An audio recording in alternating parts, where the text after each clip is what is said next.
இந்த வீடியோவை கடைசி வரை பாருங்க. இங்க ஒரு லேடி தன்னோட ஹஸ்பண்டுக்கு வீடியோ கால் பண்ணிட்டு எதுவும் பேசாதீங்க, இங்க என்ன நடக்குதுன்னு பாருங்கன்னு சொல்லிட்டு போய் ஷோபால உட்கார்றாள். கொஞ்ச நேரம் கழிச்சு இந்த பொண்ணோட மாமியார் வந்து அந்த பொண்ணோட தலைமுடிய புடிச்சு இழுத்து, என்னடி உட்கார்ந்து இருக்க, கிச்சன்ல பாத்திரம் அப்படியே விளக்கமா கிடக்கு, ரூம்ல துணி மடிக்காம கிடக்கு, நீ வந்து ஜாலியா உட்கார்ந்து இருக்கன்னு சொல்லி டார்ச்சர் பண்றாங்க. அப்போ இந்த பொண்ணு, எனக்கு தலை வலிக்கிற மாதிரி இருக்குன்னு சொல்றாள். உடனே இந்த லேடி, என்னோட பையனை எப்படியோ மயக்கி கல்யாணம் பண்ணிக்கிட்ட, உங்க வீட்ல இருந்து வரதட்சணை எதுவுமே எடுத்துட்டு வரல, இங்க வந்து ஓசியா சோறு திங்கலான்னு நினைச்சுக்கிட்டு இருக்கியா, ஒழுங்கா போய் வேலைய பாரு, இல்லன்னா கம்பிய நெருப்புல பழுக்க வச்சு உன் கையில சூடு போட்டுருவேன்னு சொல்றாங்க. அப்போ இந்த பொண்ணு பயந்துகிட்டு எந்திரிச்சு போய் வேலை பார்க்க போறாள். இங்க நடக்கிறது எல்லாத்தையுமே இந்த ஆளு வீடியோ கால்ல பாத்துக்கிட்டு இருக்காரு. உடனே தன்னோட அம்மாவுக்கு போன் பண்ணி, என்னம்மா பண்ணிக்கிட்டு இருக்கீங்க, என்னோட மனைவி என்ன பண்றாள்னு கேட்கிறாரு. அப்போ இந்த லேடி, அதை ஏம்பா கேக்குற, உன்னோட மனைவி எந்த வேலையுமே பார்க்க மாட்டேங்கிறாள், எல்லா வேலையுமே நான் தான் செய்கிறேன், உனக்கு சூடா சமைச்சு வச்சிருக்கேன், வந்து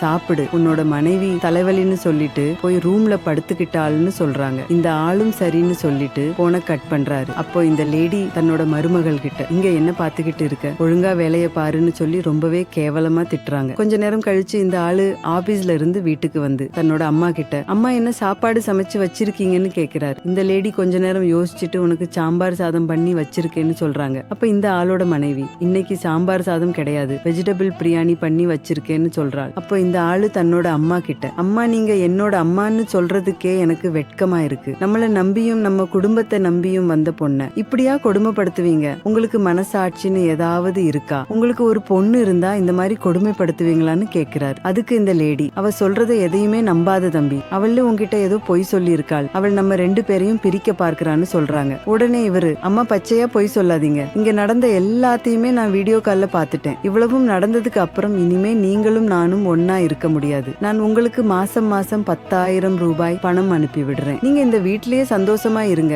நானும் என்னோட மனைவியும் வேற வீட்டுக்கு போறோம்னு சொல்லிட்டு கிளம்புகிறாரு. அப்போ இந்த லேடி தன்னோட பையன் கிட்ட வந்து, என்ன மன்னிச்சிருப்பா, இனிமே நான் இந்த மாதிரி எந்த தப்பும் பண்ண மாட்டேன்னு மன்னிப்பு கேக்குறாங்க. ஆனா அவரு அதை எதையுமே காதுல வாங்கிக்காம அங்க இருந்து கிளம்பி வேற வீட்டுக்கு போறாரு. தன்னை நம்பி வந்த பொண்ணு கஷ்டப்படக்கூடாதுன்னு இந்த ஆளு செஞ்ச செயல் சரின்னு நினைக்கிறவங்க இந்த வீடியோவுக்கு ஒரு லைக் போட்டு கமெண்ட்ல சூப்பர்னு கமெண்ட் பண்ணுங்க.